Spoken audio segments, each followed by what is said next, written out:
Prepare to win this season with PFF Fantasy. Pro Football Focus uses our exclusive data on every play of every game to bring you the best fantasy stats and projections.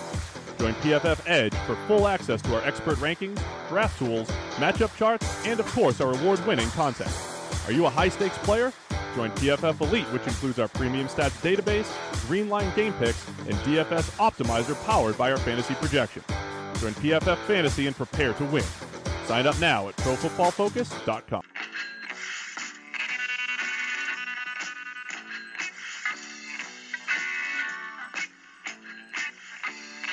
You've tuned in to the 49ers Rush podcast, and here is your host, jl-chapman. All right, 49ers fans, welcome back to another episode of the 49ers Rush podcast, and we got a good one for you today. It's awesome just knowing that we have a game here shortly. Today I'm recording this Wednesday evening, and we got a game Saturday at 5. We are going to be playing against the Houston Texans, and the 49ers are already down there in Houston. They've been holding 2 joint practices, the first of which was today, Wednesday. Second one will be tomorrow. Then they'll get kind of their pregame day for Friday. And then it's game time. And it has, today's practice was just amazing. All the clips and reporting. I haven't been able to go down there, obviously. But, there's just so much fights on the field. Jimmy Ward and DeAndre Hopkins. One-on-ones with McGlinchey versus Watt. Holy freaking cow. So much great stuff going on. And so what I want to do is I want to prepare you for what to look for, what to watch for, update you on the practice reports, and more importantly, the injuries. Holy freaking cow. I started, working on all my up-to-date information on every single injury, and there's so many. But I'm going to go through this, and I want to outline exactly what is going on with each person. This is kind of compiled from all the different beat writers. Niners Nation put out some good stuff. And so, I do want to give a shout-out to the people that are, getting the groundwork done.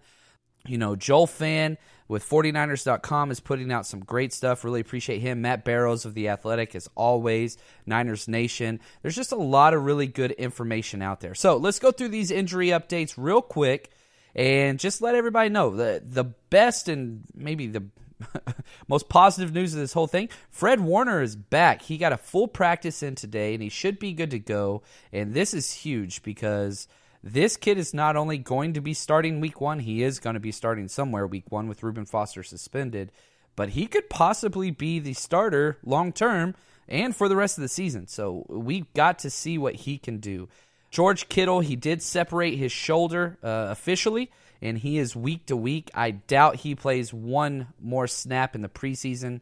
He will be put on ice until week 1. Matt Breida, very, very similar. Also a separated shoulder, even though done very differently, week to week, and he will probably be done until week 1. Eric Armstead, hamstring, he's week to week as well, and it's kind of weird to say. He could be losing his job as we speak. So we'll talk a little bit more about that. Jerick McKinnon had a calf strain. His turns out to be, it was catastrophic. I was on pins and needles at work. My phone blows up saying that Jerick McKinnon went down with a non-contact injury holding his lower leg. And as soon as you hear non-contact, it's ACL almost probably 90% of the time. Came back as a calf strain, which is just wonderful. He's going to rest this week and reevaluate next week. My assumption is he will not play this week or next week. And then you get into week 4 of the preseason, which is really, usually you don't get your starters to do anything. But I would like him to get one meaningful snap, but I doubt it's going to happen. If I'm betting, he's going to be done. Because if you re-aggravate that calf strain, every time you do, you restart that clock from 2 to 4 weeks. So just might as well just be safe. He did have a pretty rough game in the first week of the preseason, but we'll see what happens to that. Kwan Williams, his ankle, he is resting this week, and we'll reevaluate next week. And this is an okay injury because, we want to see who that backup slot is going to be. Right now, DJ Reed is holding that down. He looks really, really good. So, Malcolm Smith, hamstring, he's resting this week. Reevaluate next week as well. Gary Gilliam and Solomon Thomas are both day-to-day in the concussion protocol. Solomon Thomas and both these guys, they will not be playing this week. possibly next week. We'll just have to see how they get through this. But you don't want to rush them back during the preseason with either one of those guys. Eli Harold, his knee injury, he is day-to-day. He is possibility he could play. But my assumption with all these day-to-day guys, if they don't dress tomorrow for Thursday's practice, we're not going to see them on Saturday. Maybe if it was a season game, regular season game, or a playoff game, that would be the case. But again, you don't want to rush things in the preseason because this is, you want to make sure they are safe and good to go. So there's no need to rush them back. The edge player, Jeremy Itachu, his groin day-to-day, I don't think he is going to play. And that he's losing ground, to say the least. Max McCaffrey, undrafted free agent wide receiver who has been great in camp. He is day-to-day as well. So these guys were limited, which they could play. These guys all should play. Colwick, the tight end with the knee. Brock Coyle with the hip. Richard Sherman hamstring. Joshua Garnett, this is probably, again, more great news, but, man, how far behind is he? Well, we're going to have to see where he gets snaps. My guess is he goes in with the second team, and we'll see how much he can play. And then J.P. Flynn is also out with a knee, and Mike Pearson got a recovery day. So it's showing you how valuable Pearson is going to be. And, you know, I've heard it said Person, I've heard it said Pearson. And so until I get from him the way it's going to be, I want to stay with Pearson just because that's how the announcers were going with it last week. So lots of stuff going on personnel-wise as well, man. We have a huge signing with all of our running backs, our number 1 and 2 running back down. We go out and we sign Alfred Morris, and he picked his number. He's going with number 36 for the 49ers. So if you were just dying to get that Alfred Morris jersey, that is the number you need to get. But I would hold off on buying that jersey just yet. I do love this signing. Absolutely love this signing. We have so many young players, outside really of our key starter with Jerick McKinnon.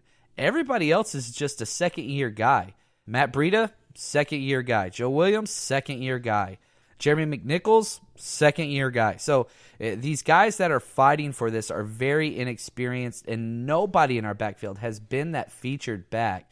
Alfred Morris has. And if you remember, when Alfred Morris was drafted out of Florida Atlantic, the Owls, he was drafted in the 6th round of the 2012 NFL Draft with the Redskins. And guess who was the offensive play caller whenever he was with the Redskins? You guessed it, none other than Kyle Shanahan. And I'm sure whenever he got the phone call, Alfred Morris, he had to smile because his 2 most productive years were his rookie and sophomore year, were both under Kyle Shanahan's system. And when Kyle Shanahan left, so did his playing time and his production went down dramatically. So real quick, let's just jump through Alfred Morris's stats whenever Kyle Shanahan was there. Man, he was a bell cow back his first year at 335 rushes for 1,600 yards, 13 touchdowns. And the weird thing is, man, this was when Shanahan, he wasn't throwing the ball that much to the back. And that's not really Alfred Morris's kind of skill set. He only had 16 targets. That's 1 pass per game for 11 receptions. But, I mean, any time that you can bring 1,600 yards rushing and 13 touchdowns, holy cow. His sophomore year, he comes out with 1,200 yards, 7 touchdowns, and only 9 receptions. And from there, it's just kind of gone downhill. Last year at Dallas, he looked really, really good. I don't know why he didn't get more playing time. They went with Rod Smith over him. Not quite sure why. But for a career, even with his down years in Washington and his first year in Dallas, he is still a 4.4 career rushing yards per attempt average, which is beyond solid. That's awesome. That's very, very significant. So what are we going to do with him now, right? Does he have a chance to be a starter? Absolutely not. He came in and practiced today. He was getting the last team reps. He was even going in after undrafted rookies and all kinds of stuff. So he knows the terminology. He'll be able to step in. He knows the system. However, it's going to take him a while. And we'll talk a little bit more about the depth chart with the running backs a little bit later in this episode. But the thing that we want to take away here is, man, we have a camp body. And whenever your number 1 and number 2 running back are down, and they will be for probably the next 3 games, like, you've got to understand, like, we need people to get carries, and we want to make sure that we have guys that can protect our quarterbacks in there, because you don't want to throw these guys out there if they're not potential starting with Jimmy Garoppolo. They blow a block, and then all of a sudden, now your franchise quarterback's down. That's not what you want. So we need depth there, and the veteran presence is definitely welcomed. Really do like this hiring. And real quick, I just want to take a break and give a shout-out to GameDaySportsAndMemorabilia.com. These guys are just absolutely awesome. Appreciate them reaching out to us, and they've been sponsoring the last couple of episodes. And if you listen to the last episode, the defensive breakdown of the 49ers win over the Cowboys, I don't think I can say that phrase enough. The 49ers win over the Cowboys. Man, that sounds nice. We gave away our autographed Jerry Rice helmet. And it went to Izzy Niner7, so I'm going to be getting that out in the mail to him very, very quickly. Congratulations to you, sir. He's been listening for a long time, so really appreciate the following. And so head over there to Game Day Sports and Memorabilia. They have an authenticity guarantee with every single product that they sell. Across multiple different formats, and they even have like a little thing that you can click on the bottom where you could see the code and the serial number and who it is backed up with Beckett and all these different things. So you don't have to worry about, is this legit or not? It's all legit, and it's all documented. Awesome site, very user-friendly, and right now they got a new thing up on there. I go over there too often. My wife's going to get mad at me. They have an autographed, the new black 49ers jersey, Joe Montana autographed jersey up right now, and it is just awesome. So head over there, Game Day Sports and Memorabilia. Tell them 49ers Rush Podcast sent you. Now, let's get into the very first combined practice report versus the Texans. Wow. Right off the bat in team drills, the very first play, Jimmy Ward versus DeAndre Hopkins. And, man, it's Jimmy Ward is great within 20 yards. I think that he's very, very physical for his size, and his feet are pretty great at the start. However, the longer the play goes, the worse it breaks down. Anyway, DeAndre Hopkins comes out, kind of stem routes a little bit, tries to get to the outside shoulder outside of Jimmy Ward, and then do a comeback route, and it's a little bit of hands to the face during the route, and Jimmy Ward rips off DeAndre Hopkins' helmet. DeAndre Hopkins turns around, kind of says, "What's up?" And then they just start slugging it out. I wouldn't say slugging it out, more like slapping it out. I hate that wide receiver slapping stuff and corner slapping stuff. But anyway, so that happens. You know, all the teams run out there, whatever else. They get all pissed off, and then they kick off Jimmy Ward out of practice. And they say, if you do something, you know, Robert Saleh said, if you do something that would get you kicked out of a game, it only seems logical that you would get kicked out of the practice as well. So that was the last play for Jimmy Ward, and a lot of other guys got snaps after that. You know, it was pretty cool. Probably one of my favorite videos that is out there on Twitter, which I retweeted, so you can head over to jl_Chapman. Scroll down through my feed. You will see the Mike McGlinchey versus J.J. Watt one-on-one film. And again, it's just one-on-one, but McGlinchey held his own. Looked really, really good, but the reports are coming out. He got put on his backside a few times in teams drills going against Watt. Talk about welcome to the NFL. So that's going to be a fun matchup. I mean, we're going to get to see. It looks like Watt's going to get some snaps. I could see him going out there for the very first series. So McGlinchey versus Watt. Holy cow, that's going to be fun. So both teams, the Texans and the 49ers, the offenses kind of got dominated. And again, like as I said several times, like this is something that happens in training camp. The defenses are always ahead until we get into about week 4 or 5 of the regular season, and this is where the offenses can guide and get into their audibles because they have the film on the coverages that are being dialed up versus different personnel packages and all this stuff, and then you can exploit that. So once you see exactly what they are doing, then after that you can fix it. So it's just going to take time. And again, we saw this with the Texans. You know, our defense totally, I wouldn't say totally like put them on lockdown or anything, but they definitely played better, and their defense was ahead of our offense as well. So let's focus just a little bit on our stuff and kind of what happened for offense. So right off the bat, we go out there, and for every rep and every drill, whether inside, team, whatever, it didn't matter, The guy that got the reps for first running back every single time was Jeremy McNichols.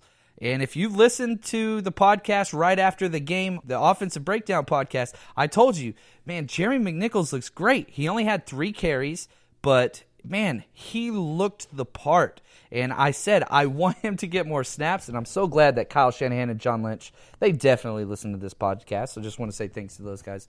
That was a joke, of course. But anyway, he took all the first-team reps, and so we're going to see how legit this guy is this week, and I think that's going to continue. I really do think McNichols is going to get the start this week with Breida and McKinnon out. Now, the process was the same for every drill and team. It went McNichols first, Joe Williams second, Mostert third, and I think with Mostert we know what we're getting. So we need to figure out which one of these young guys will make the roster. After that, it was undrafted free agent rookie Jeff Wilson, and then Alfred Morris was already getting snaps even though he was just signed a day ago. Talk about life in the NFL, man. It goes quick. So that running back position is going to be a lot of fun, and it really does seem like they are just giving every single person a chance. Mostert went in first last week. Now McNichols seems to be going in first. I wouldn't be surprised, regardless of how things go, if Williams gets to go in first, Joe Williams, for the third preseason games. It's almost like each person's getting their chance to audition for that third running back spot. But right now, if I'm betting, Mostert is definitely winning that race. He played great. Dante Pettis scored twice, once in 7-on-7 and once in team drills in the goal line series where they're in the red zone. Looking very good, creating separation, man. That's just what he does. So hopefully we will continue to see him do that.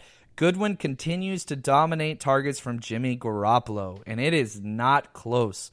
The number one wide receiver for the 49ers, I've said this, I'm going to continue saying this, is Marquise Goodwin. It is not Pierre Garçon. Pierre Garçon did catch a touchdown in team drills and a 13-yard strike from Jimmy Garoppolo, but Goodwin seems to be the number one guy. It just is what it is. And more positive news, oh yeah, Trent Taylor, our boy, Mighty Mouse, the 49ers Rush podcast own, love this guy, he's back to getting full-time work, and he looked just like Trent Taylor.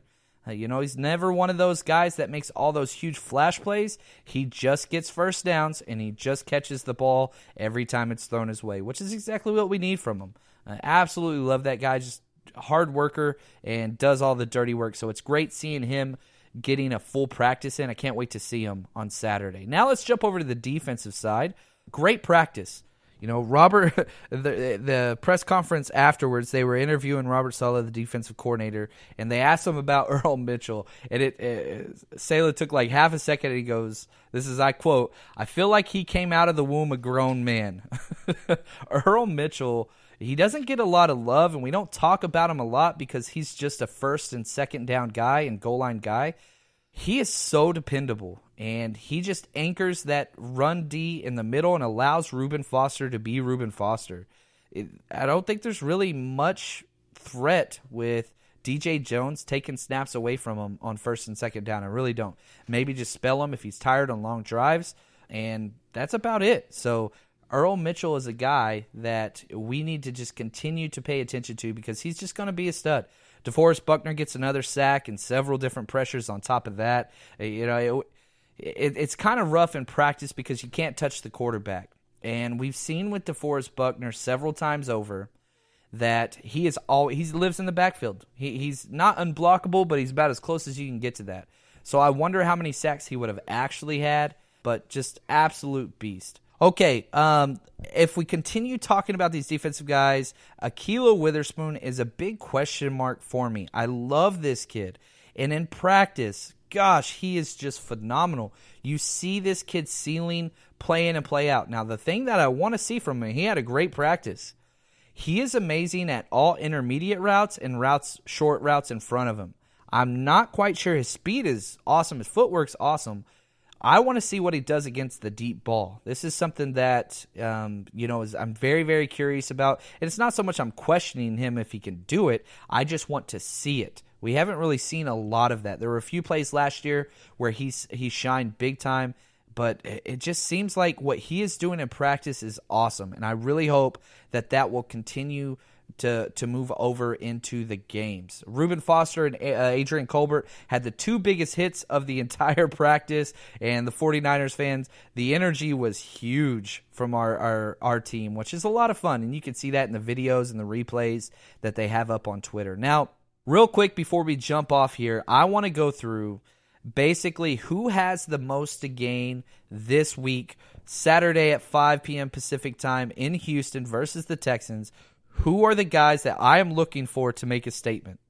Let's start off on the defensive side. We always give the offensive side love first. Let's go defense. So, right off the bat, and this one should be priority number one for everybody, Fred Warner, his first official game as a Niner coming off of his injury. This guy is huge because, one, with Reuben Foster suspended, he's going to be fighting for a spot that first week. Malcolm Smith is still down. He could be fighting for a spot the entire season long. So, best case, he's our starting will, and he just stays that, and we'll just have to see what happens. So, very, very excited. Where is he going to be getting reps? I want to see him go out there with the first team. There's something so valuable whenever you can see a guy versus ones. We saw this with Julian Taylor last week, who was awesome, and he got dominated those first series against the ones. They attacked him in the running game. And again, a couple things I put out on Twitter.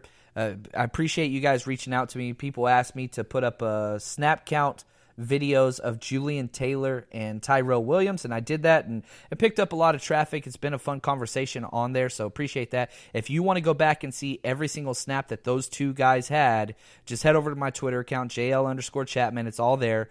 Scroll through there and tell me what you think, because Julian Taylor, can he put up back-to-back stud games? And can he improve? The Houston Texans have the worst offensive line in the entire NFL. I went through and I ranked all 32 starting units, and sure enough, they are dead last. Seattle is 31st, and if you are worse than Seattle offensive line, you are trash. And they are. They're very, very bad. I have the 49ers sitting at 13th for what that's worth. But anyway, another guy on defense that I want to see, Cassius March with the Tauchu out. Man, can he go ahead and cement his spot as that passing down Leo player? And he looked great last week. He lived in the backfield. He didn't make a lot of plays, but I want that constant pressure to help DeForest Buckner. So we'll see what he does. And then Terrell Williams. Holy freaking cow. He didn't get a lot of snaps. He came in the fourth quarter, but what he did was unreal. PFF's highest rated player for offense and defense. He had 2 pass breakups, just in 11 pass coverage snaps. Positive grade in the run game, had a couple stops. And then, of course, the game-winning play whenever he batted the ball down in the end zone. I want to see where he gets his snaps. So he didn't go in until the 4th safety last week. I want to see him going with the 2s and or the 3s. So pay attention.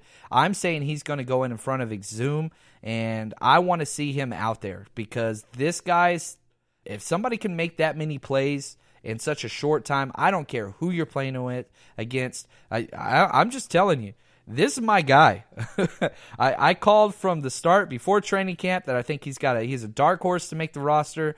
Then training camp, he kept showing up and making interceptions, and I said, you know what? I think he's going to make the roster. He's a bubble guy, and now I'm coming out and saying it. I'm putting my stamp on this kid. Terrell Williams is making this 49ers rosters, damn it, because if we don't, he's going to be gone. There's no way he's going to make the practice squad with us because somebody's going to pick him up. So really excited to see him. Offensively, the most important thing that I'm looking for is that inside running game for the 49ers. We were just awful last week. We got completely dominated up front and the guards in the center position, and that was with our ones as well. It was worse with the ones, to be honest with you. So I want to see what we can do in that guard spot. I want to see what Pearson can do, and I want some movement. Our offensive line play and scheme isn't designed to get movement and push them back, but we're supposed to move them to the side and create holes and things like that. So let's see what can happen there. And then also this not conflict, but Dante Pettis and Richie James. Richie James went in slot first last week in front of Pettis. I wonder if they do that again or if Pettis gets some more snaps in the slot or if they keep him outside. I want to see what that's going to look like. And then can the man, Magic Nick Mullins, can he continue this insane spot and push for that quarterback 2 spot? I do think there's a wide gap. C.J. Beathard seems to have it locked down, but you cannot downplay what Nick Mullins did last week in that fourth quarter. That was just something special. So, lots of stuff to look for. Really excited about this game. And during the game, if you can't make it, follow me on Twitter. I will be constantly live capturing film and sending out plays and letting you know. So for some reason you're not able to watch the game, which you should be, but if you cannot, just head over there. I'll be sending out lots of basically film cut-ups as soon as they happen. So stay strong, faithful, and man, let's get another win versus the Texans.